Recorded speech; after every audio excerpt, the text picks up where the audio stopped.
Oh, howdy all, grab yourself a drink. It is time for some Path of Exile 2 discussion. Today, patch 0.5.0 has been out for a little bit less than a week, and Grinding Gear Games have dropped a major patch. This is the first significant patch of the cycle, 0.5.1. Now, that doesn't mean that some of the smaller patches weren't really important, but this is the first one that's actually quite big in the sense that it's got just a lot in it. Now, this contains a number of buffs to underperforming archetypes at the moment. Probably most importantly here is elemental spellcasters. You're going to find that the selection of support gems that's available to you is considerably wider than it was in the past, and that's because a number of gems that were only available to be used with attacks have had that restriction relaxed from them. So those are now able to be used on spellcasting as well. As well as that, there's a number of Atlas passive skills that have been added. Grinding Gear Games have been talking these up. I don't think they're very significant, but I guess they're a little welcome bonus. You'll also find that when you log in after the patch, as long as you've made at least moderate progress within the fortress, you'll find that you've got a few extra Atlas points to allocate. That's because of these new nodes that have been added. Let's go through some of the major things here. So 24 new passive skills have been added to the top section of the Atlas passive tree. And these 24 additional points that are required to unlock them all, they've been scattered around through various other spots. Fortress towers, gateways, enigma chambers, and halls, all of these are now going to award more Atlas passive skill points than they used to do. And this will be retroactive. So when I logged in, I found I had a number of unallocated points. And depending on your progress, you'll have more or less than I did. Now, there's a couple of things that are related to problems that can come up occasionally with some of the new endgame systems. So maps that are available to be selected for the Rite of the Nameless, this is now going to be much more clear what you can do. And Delirium Fog can no longer spread to maps that grant Atlas passive skills. Now, this is primarily because there was a way that you could seriously brick your Atlas before.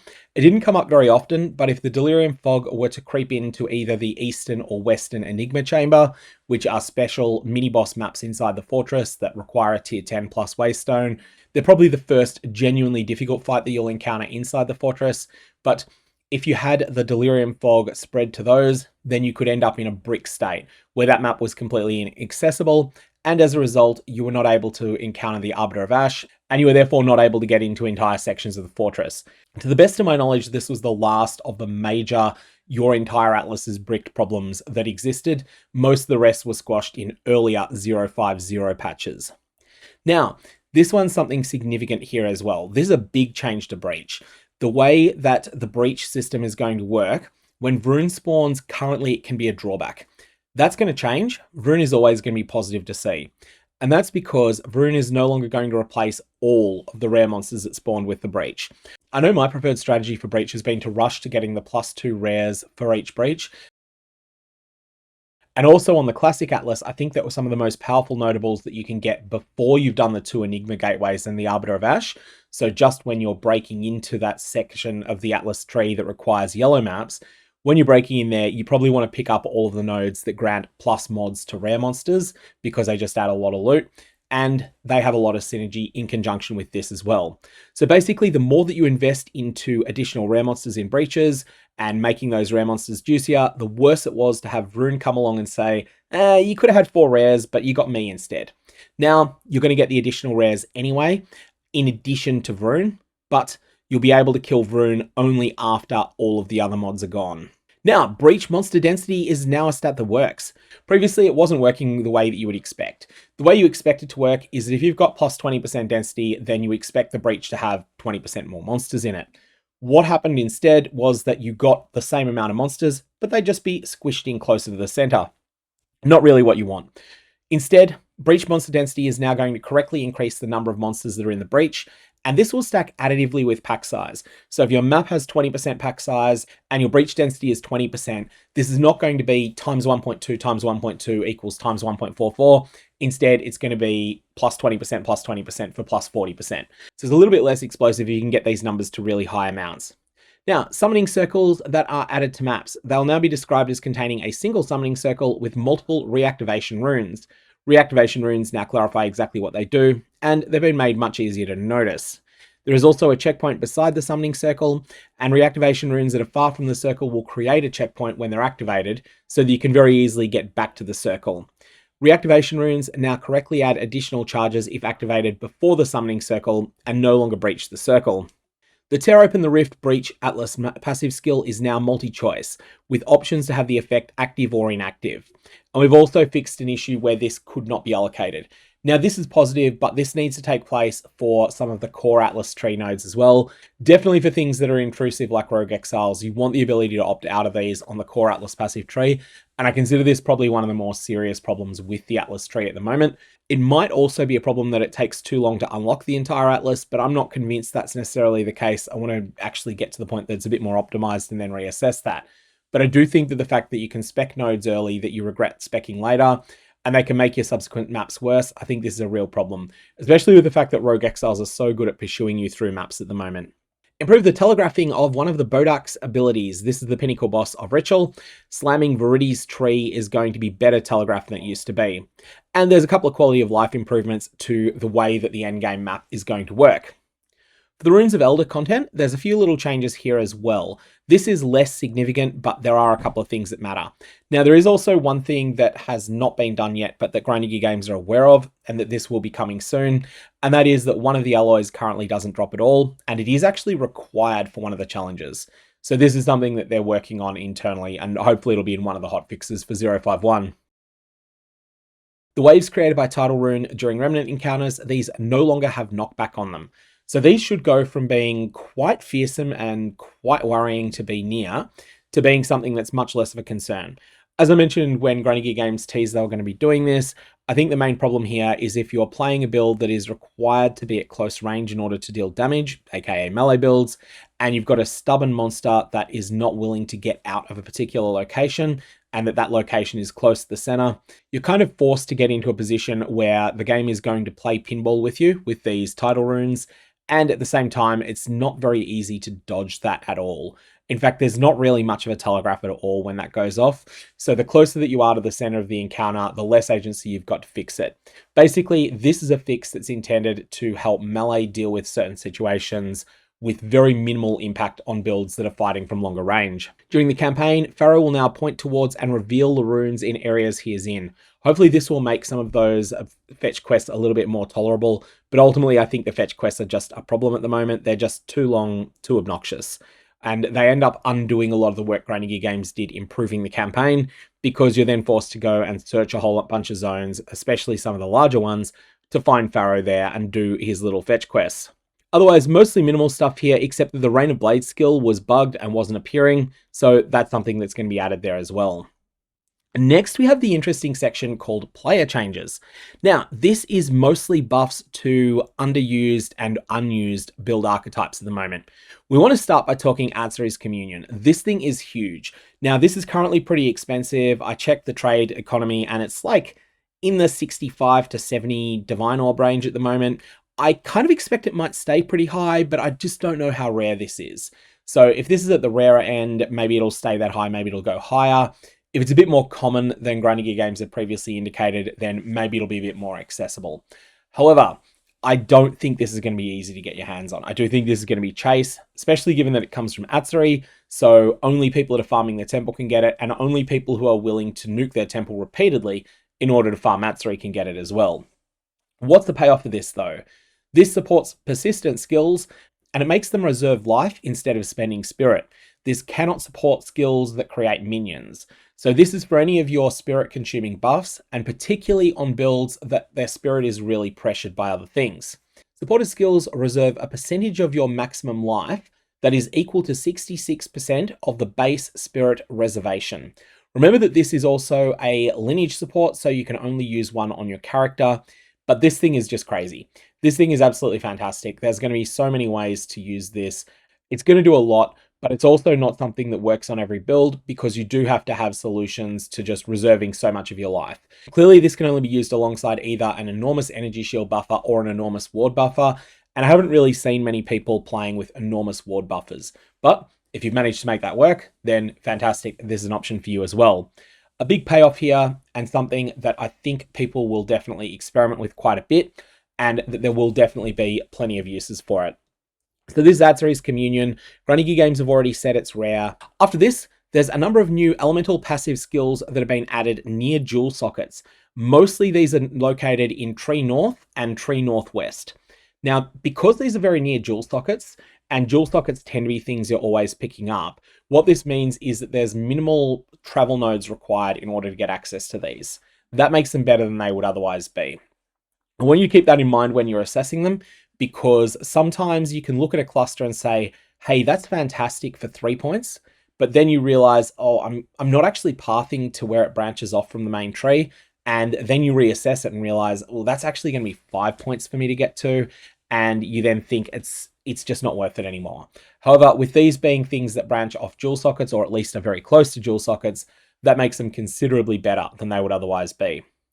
Now, we have a change that was telegraphed yesterday. Logging out and back in again now preserves your heavy stun build-up.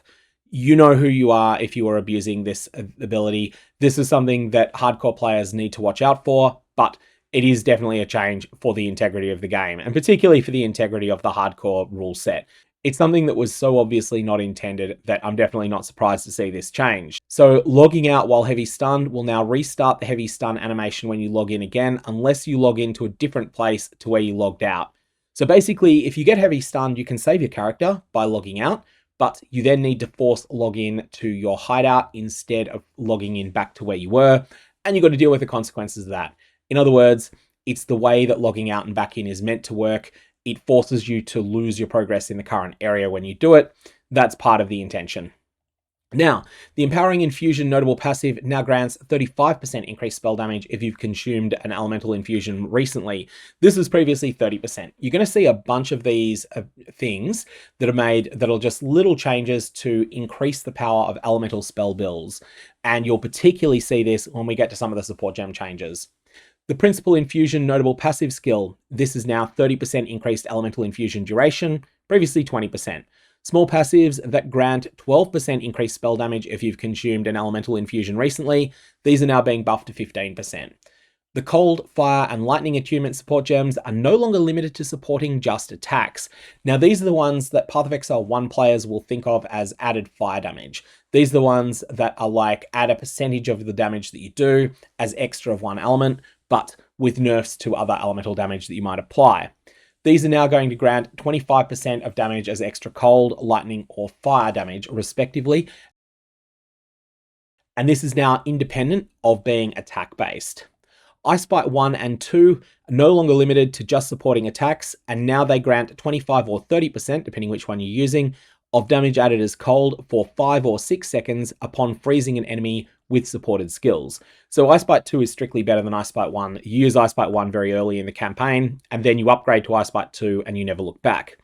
Innovate support, no longer limited to just supporting attacks, and this is going to grant 25% of damage as lightning damage for 5 seconds upon you killing a shocked enemy with the supported skill. So again, Ice Bite and Innovate are getting buffed to be options for spellcaster builds. Not necessarily a one that you're going to use, but they're there as a choice, and this gives you more flexibility in terms of the way that you want to use support gems on your spellcasters. Because one of the things I think is holding back your ability to make an effective spellcaster build at the moment that's elemental based is just that when you look at the support gems, there's a couple of great ones, and then after that, you fall off really quickly. So you're fine when you've got a 3 link, but as soon as you get a 4, 5, and 6 link, you start falling further and further behind attack builds. This hopefully gives you some more options and maybe makes some builds that weren't quite there good enough now. Conductive Vruun's base critical strike chance is now being set to 7%. Refutation, this one is significant. The cooldown no longer recovers while the buff is active. I haven't played around with Refutation. I have heard people say that it was really good, but the cooldown is no longer recovering while a buff is active. This is likely to make it quite a bit worse than it was. Repulsion's Triggered Wave now has a base critical strike chance of 6%. I'm not actually sure what this was before to make a comparison on it. Probably very important here, the Acolyte of Chayula's Archon of Chayula skill, this no longer turns off your capacity to deal elemental damage while active. And next we have a very important one, especially when we go back to thinking about Atziri's Communion, which we were talking about before. The Lich's Eternal Life passive skill, this is the one that says your life total cannot change, subject to some other criteria, maintaining non-zero energy shield. The Lich's Eternal Life passive skill no longer prevents life reservation. So, Atziri's Communion, hey, this is definitely looking like it's designed to be used alongside the Lich and alongside that exact setup. Moat buff stacks from the Gemling Legionnaire's Virtuous Barrier skill now persist between non-town or hideout areas. Honestly, I think these should be refreshed whenever you go into a safe area, so you should just come back with a full stack of them. That would be by far the best way, rather than remembering how many you've got. It should just replenish them straight away. The benefits granted to socketed skills by the Gemling Legionnaire's Advanced Thaumaturgy passive skill are now only shown when holding Alt on the selected skill, and there's a little bit of a typo in the actual patch notes. We've also addressed a handful of issues with effects that this Ascendancy passive provides to certain skills. Quality on Mirage Archer and Artillery Ballista wasn't functional, now is. Seismic Cry, Forge Hammer, and Shield Wall, these now display the quality benefits that they provide, previously they weren't.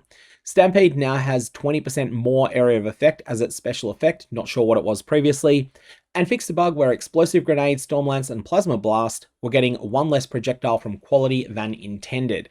That's big. That's going to be really significant for especially Explosive Grenade. Like Explosive Grenade, I've played around with a bunch, and it's something that scales a lot with additional projectiles.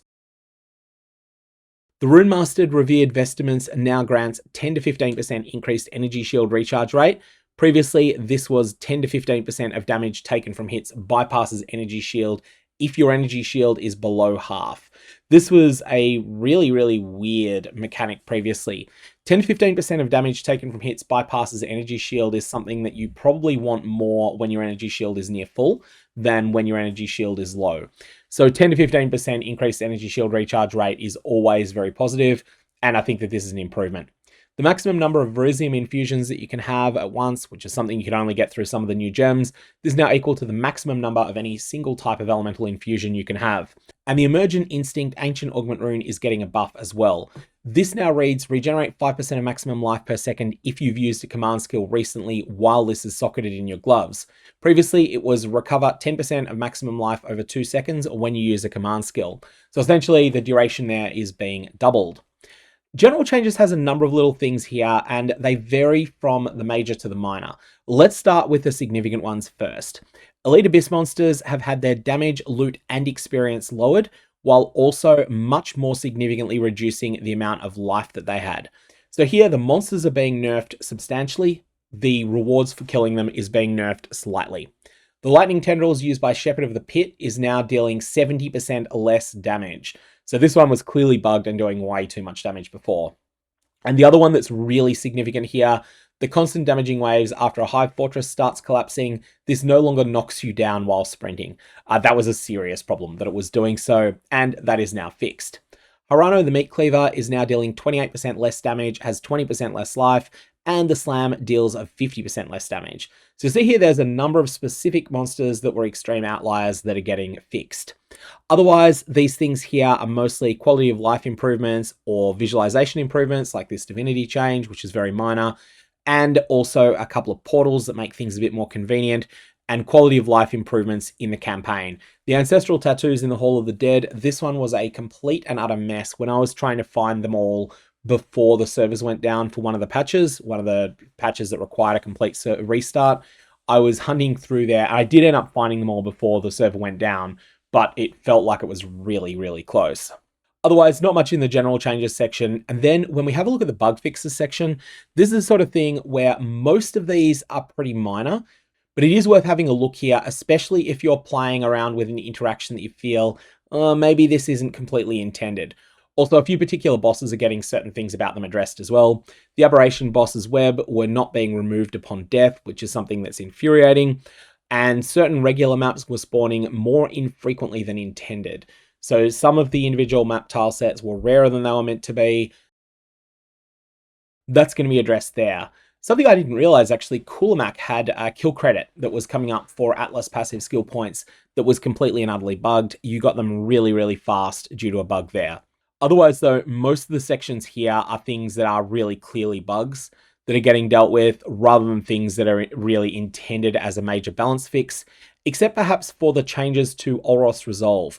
Now, what happened here with Olros Resolve was that this got a rework, but that rework was just left out of the 050 patch notes. So the item has just completely and utterly changed, and it's worth being aware of that if it's something that you're considering using. Of course, all the ones that exist in 050 are the ones that are post-rework, so it's not something that there's legacy ones and then there's new ones. And one that I find particularly funny here, there was an MTX that was just making Comet not work.